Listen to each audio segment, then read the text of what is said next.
Je suis Béatrice Joanne et je suis présidente de Génespoir, l'association française des personnes atteintes d'albinisme, seule association qui regroupe en France des personnes atteintes de cette maladie rare et génétique. C'est une maladie rare puisqu'elle concerne environ une personne sur 17 000. Cette maladie est due à un défaut dans le système de production du pigment qui colore la peau qu'on appelle la mélanine. Cette absence de pigment ou ce déficit en pigment va avoir des conséquences sur différents organes, la peau bien entendu, mais ce qui est beaucoup moins connu, la vue, donc les yeux, et puis bien entendu également les cheveux, les poils, donc tout ce qui est apparent et que l'on connaît de l'albinisme. Alors la personne qui est atteinte d'albinisme va avoir une déficience visuelle importante qui est due à un défaut de développement du système nerveux visuel. Ce défaut visuel a pour conséquence une faible acuité visuelle, un nystagmus, c'est-à-dire des yeux qui bougent sans arrêt, qu'on ne peut pas contrôler, et aussi une photophobie, c'est-à-dire une grande gêne avec la luminosité. Tout ça ne peut absolument pas être corrigé par le port de lunettes. On peut soulager les personnes en utilisant par exemple des lunettes de soleil pour protéger des rayons du soleil, de la trop forte luminosité. On peut rajouter des lunettes pour améliorer un petit peu la vue parce qu'une personne albinos peut être comme tout le monde, myope, hypermétrope, astigmate, mais on ne corrigera pas la déficience visuelle. Et évidemment, cette déficience visuelle va avoir des conséquences, par exemple, sur la capacité à apprendre à lire et à écrire parce qu'il faut une bonne vue. La vue de loin est mauvaise. Un enfant albinos ne peut pas voir ce qui est écrit au tableau. Ce qui veut dire qu'il va falloir un aménagement particulier. Donc ça, c'est la conséquence sur la vue.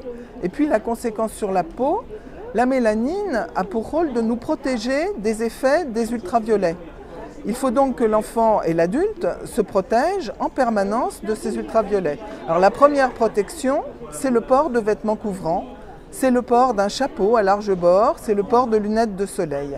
Mais évidemment, il y a quand même des parties qui se trouvent au soleil et ces parties, vous devez les protéger avec de la crème solaire et ceci pratiquement toute l'année. Alors évidemment, avec beaucoup plus de rigueur quand on est avec un éclairement important que quand on est avec un éclairement faible.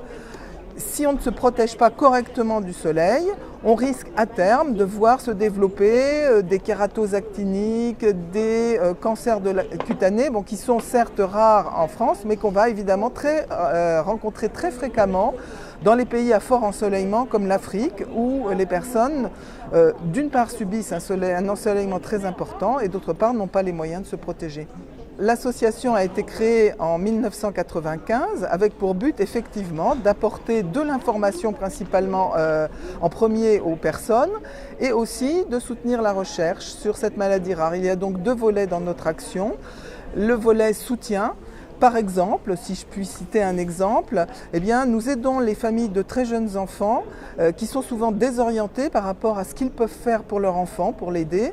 Et nous proposons à toutes ces familles de leur offrir, donc il s'agit de bébés, bien entendu, une mallette qui contient un livret de conseils, de témoignages, des fiches d'activité leur permettant de stimuler la vue de leur enfant, aussi un certain nombre de jouets qui seront utilisés dans un but éducatif et puis évidemment de plaisir et des produits de soins qui sont offerts par un certain nombre de laboratoires.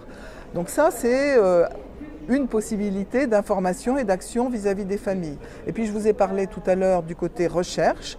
Notre association est la seule qui en Europe soutienne financièrement la recherche sur l'albinisme et donc pour cela collecte des dons et en faisant un appel d'offres annuel propose donc de soutenir des projets de recherche dans différents laboratoires.